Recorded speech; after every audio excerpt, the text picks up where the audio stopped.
Hello, जय हिंद, नमस्कार, वंदे मातरम। प्यारे साथियों, एम गुरुकुल पर मैं अंकित आप सभी का स्वागत करता हूं, अभिनंदन करता हूं। साथियों, वक्त हो चुका है अपने यूपी जीके के very very most important top 10 questions को देखने का।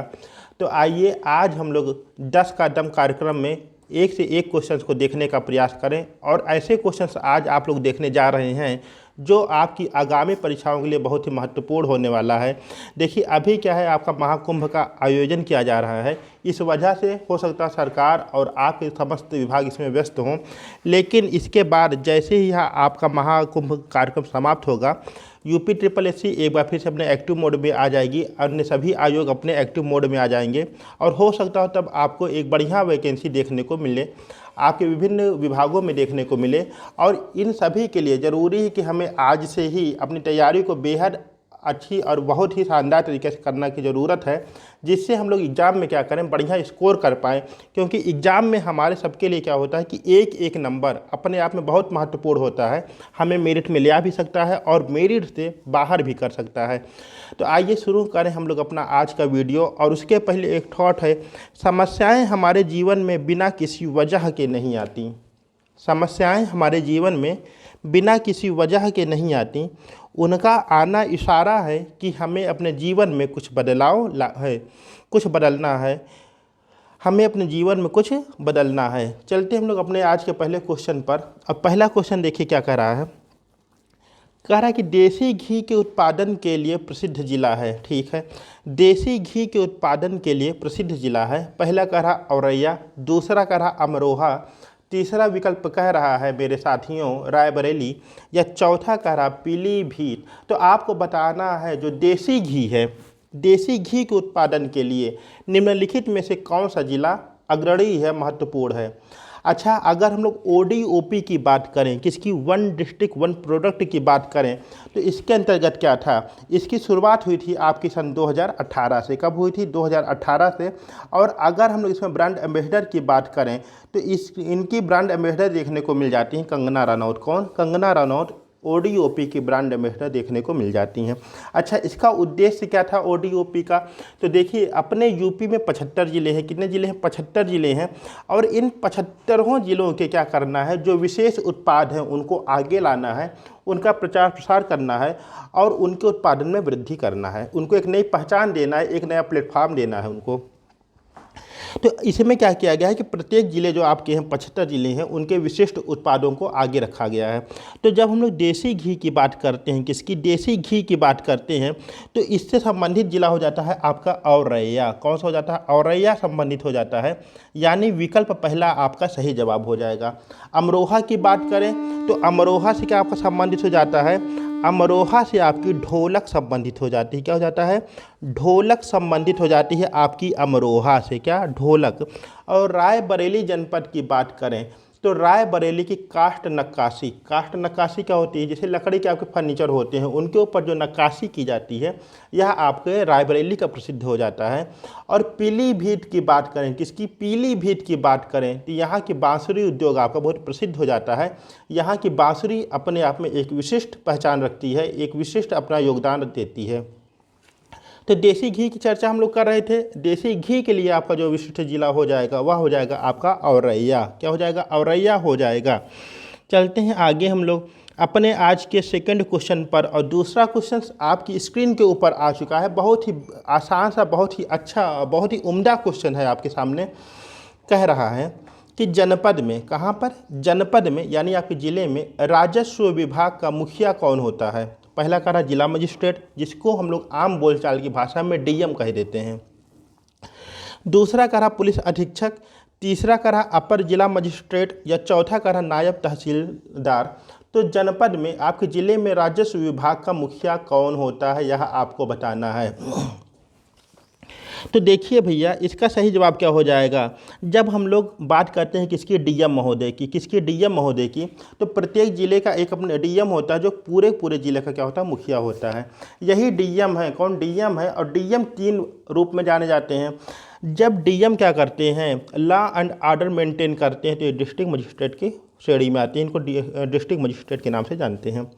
जब डीएम राजस्व का काम देखते हैं तो इनको कहा जाता है कलेक्टर। क्या कहा जाता है? कलेक्टर कहा जाता है। और यही डीएम महोदय जब चुनाव संबंधित काम देखते हैं, चुनाव जब होता है उस समय जो इनका रोल होता है वो रिटर्निंग ऑफिसर के रूप में ये जाने जाते हैं। तो जो जनपद में आपके राजस्व विभाग के मुखिया होते हैं भैया, वो हो जाते हैं कौन? जिला मजिस्ट्रेट यानी डीएम महोदय आपके हो जाते हैं। पहला विकल्प आपका सही जवाब हो जाएगा। ठीक है, चलते हम लोग नेक्स्ट क्वेश्चन की ओर। और आज का तीसरा प्रश्न आपकी स्क्रीन पर बहुत ही शानदार तरीके से आता हुआ कह रहा है कि प्रदेश में भालू रेस्क्यू सेंटर कहाँ स्थित है? पहला कह रहा आगरा, दूसरा कह रहा मथुरा, तीसरा कह रहा सोनभद्र या चौथा कह रहा लखनऊ। तो भालू रेस्क्यू सेंटर कहाँ पर आपका देखने को मिलता है प्रदेश के अंतर्गत?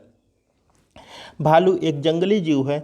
हुआ क्या कि अब धीरे धीरे करते करते मानव क्या कर रहा है, अपने आवास संबंधित योजनाओं के लिए जंगल को धीरे धीरे करके जो है नष्ट करता जा रहा है। तो इससे भी एक कारण हो सकता है कि जो आपके जंगली पशु हैं, जंगली जीव हैं, इनका जो जीवन है उस पर क्या चुकी है, आपदा आने की संभावना दिख रही है। तो जो आपके भालू हैं इनके पुनर्वास के लिए, इनको संरक्षित करने के लिए क्या बनाया गया है? भालू रेस्क्यू सेंटर स्थापित किया गया है। और यह कहाँ पर देखने को मिलता है? यह आपका देखने को मिलता है आगरा में। कहाँ पर? आगरा में। यानी पहला विकल्प आपका यहाँ पर सही जवाब होता हुआ दिखाई दे रहा है। जब आगरा की बात आई तो आगरा का बहुत ही प्रसिद्ध मेला है। कौन सा? बटेश्वर मेला। कौन सा? बटेश्वर मेला है। और यह जो है पशुओं पर आधारित मेला हो जाता है। और पशुओं के भी अंतर्गत किस पर आधारित? ऊँट के विक्रय और विक्रय से संबंधित हो जाता है। उत्पादन तो होगा नहीं, क्रय और विक्रय संबंधित हो जाता है। ठीक है। अच्छा, दूसरी बात करें, आगरा में एक बहुत महत्वपूर्ण पर्व मनाया जाता है, त्यौहार मनाया जाता है, जिसे सुलह कुल उत्सव के नाम से जानते हैं।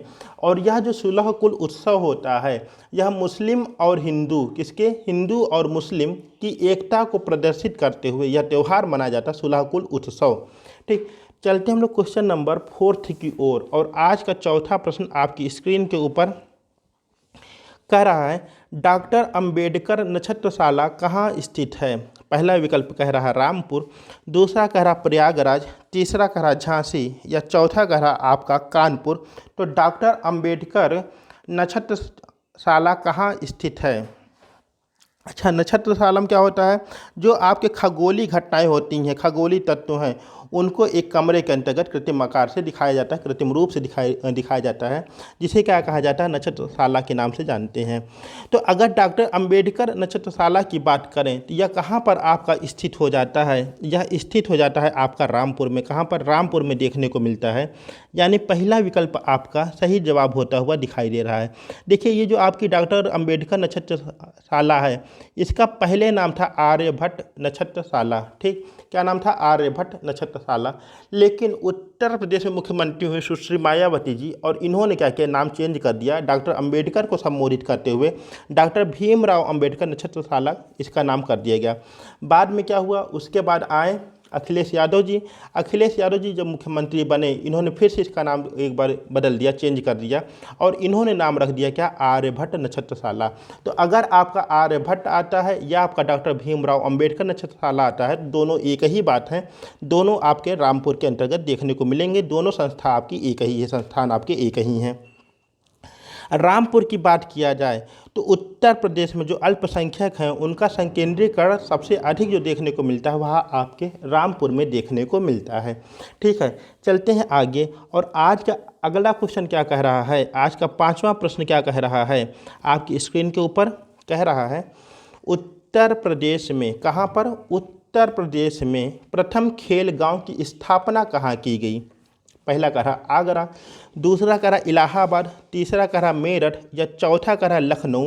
तो उत्तर प्रदेश में प्रथम खेलगांव की स्थापना कहाँ की गई, यह आपको बताना है।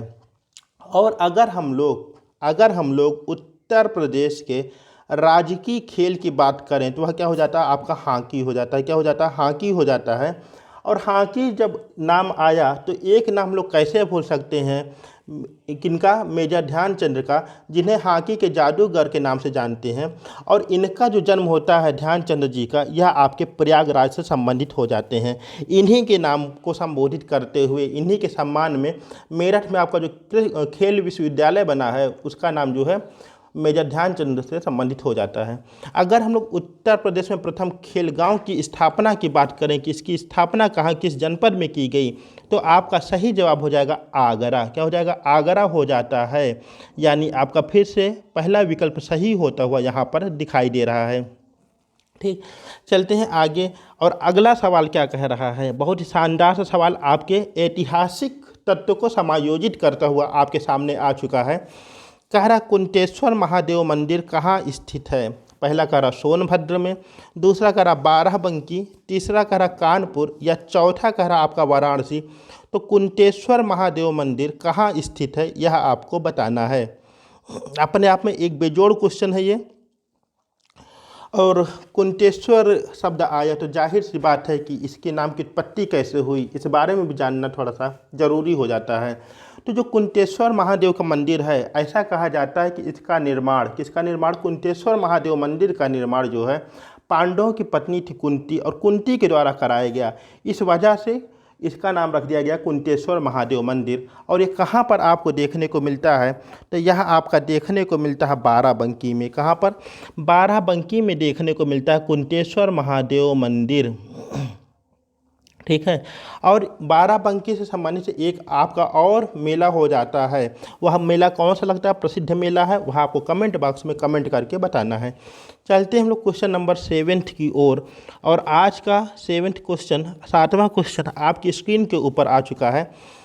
कह रहा है 2001 की जनगणना का आदर्श वाक्य क्या था? पहला कह रहा है डिजिटल जनगणना, दूसरा विकल्प कह रहा हमारी जनगणना हमारा भविष्य, तीसरा कह रहा आओ जनगणना करें, या चौथा विकल्प आपका है जनगणना जरूरी है। तो 2011 की जनगणना जो आपकी लेटेस्ट 2011 में सेंसस हुआ था, इसका जो आदर्श वाक्य था यह क्या था? देखिए, प्रत्येक 10 वर्ष के बाद आपकी जनगणना होती है, लेकिन हुआ क्या कि 2011 में आपकी जनगणना हुई, 2021 में होनी थी, लग गया कोरोना, और कोरोना में आपका लगा लॉकडाउन, आपकी जनगणना हो नहीं पाई, और अभी तक भी यह संभव नहीं हुई है। तो आगे कभी भी हो सकती है। तो बहरहाल जो अभी डाटा आपके सामने मिल रहे हैं, जो हमारे सामने लेटेस्ट आंकड़ा है, वह आपकी 2011 की जनगणना को आधारित करते हुए देखने को मिलता है।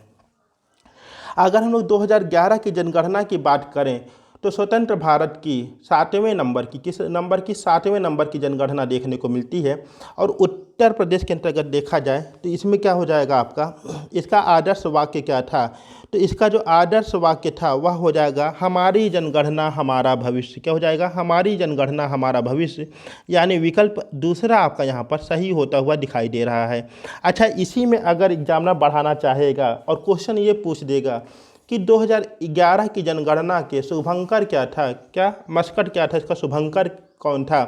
तो प्रगणक शिक्षिका। कौन? प्रगणक शिक्षिका इसके शुभंकर के रूप में देखने को मिलती हैं।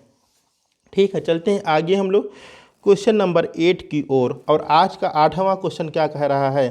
कह रहा है, बहुत ही अच्छा क्वेश्चन वो भी है, आपका क्वेश्चन नंबर 8 कह रहा है विश्व का सबसे लंबा रेलवे प्लेटफार्म कौन सा है? पहला कह रहा गाजियाबाद, दूसरा कह रहा गोरखपुर, तीसरा कह रहा हुबली, या चौथा कह रहा आपका प्रयागराज। विश्व का सबसे लंबा रेलवे प्लेटफार्म कौन सा है? पहला कह रहा गाजियाबाद, दूसरा गोरखपुर, तीसरा हुबली, या चौथा कह रहा प्रयागराज। तो सही जवाब क्या होगा यह आपको बताना है। और अगर हम लोग इस प्रश्न की चर्चा करें, इसके सही जवाब की चर्चा करें, तो देखिए 2024 के पहले विश्व का सबसे लंबा रेलवे प्लेटफार्म जो था वह था आपका गोरखपुर। कौन सा था? गोरखपुर।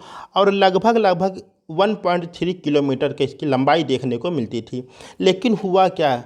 हुआ ये कि 2024 में कर्नाटक में एक जगह है हुबली, हुबली का जो रेलवे प्लेटफार्म है यह बना, और इसकी लंबाई जो है, किसकी? हुबली प्लेटफार्म की लंबाई जो है, रेलवे स्टेशन की लंबाई जो है प्लेटफार्म की, वह आपकी 1.507, कितनी? 1.507 किलोमीटर।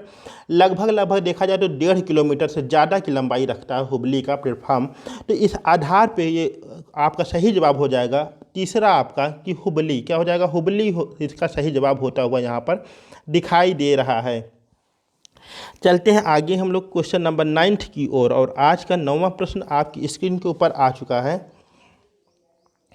प्रश्न कह रहा है कि गाजियाबाद किस नदी के किनारे है? पहला कह रहा गंगा नदी, दूसरा कह रहा हिंडन नदी, तीसरा कह रहा यमुना नदी, या चौथा कह रहा गोमती नदी। तो गाज़ियाबाद आपके किस नदी के किनारे पर देखने को मिलता है? और गाज़ियाबाद की हम लोग अगर चर्चा करें तो यह आपका जो मुख्य रूप से देखने को मिलता है मेरे भैया, ये मिल जाता है आपका कहाँ पर? हिंडन नदी के किनारे। कहाँ पर? हिंडन नदी के किनारे देखने को मिलता है।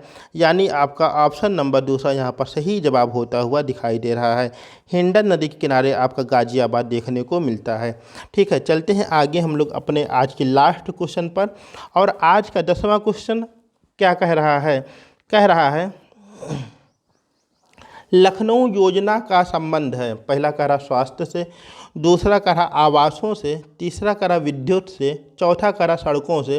तो आपके सामने एक योजना देखने को मिलती है जिसको लखनऊ योजना के नाम से जानते हैं। इसका संबंध किससे हो जाता है? और लखनऊ योजना की अगर हम लोग बात करें तो यह शुरू हुई थी 1985 में। कब? 1985 में शुरू हुई थी।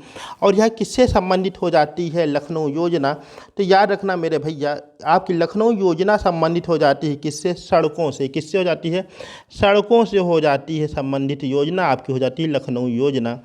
ठीक है, इस तरह से आज हम लोग अपने यूपी जीके के टॉप 10 मोस्ट इंपॉर्टेंट क्वेश्चंस को देखे हैं। उम्मीद करता हूँ वीडियो आप सभी को बहुत ही पसंद आई होगी। और चैनल पर नए हैं, चैनल को सब्सक्राइब करेंगे। मिलते हैं अपने अगली वीडियो में, तब तक के लिए नमस्कार, जय हिंद, अपना ध्यान रखिएगा, टाटा बाय बाय।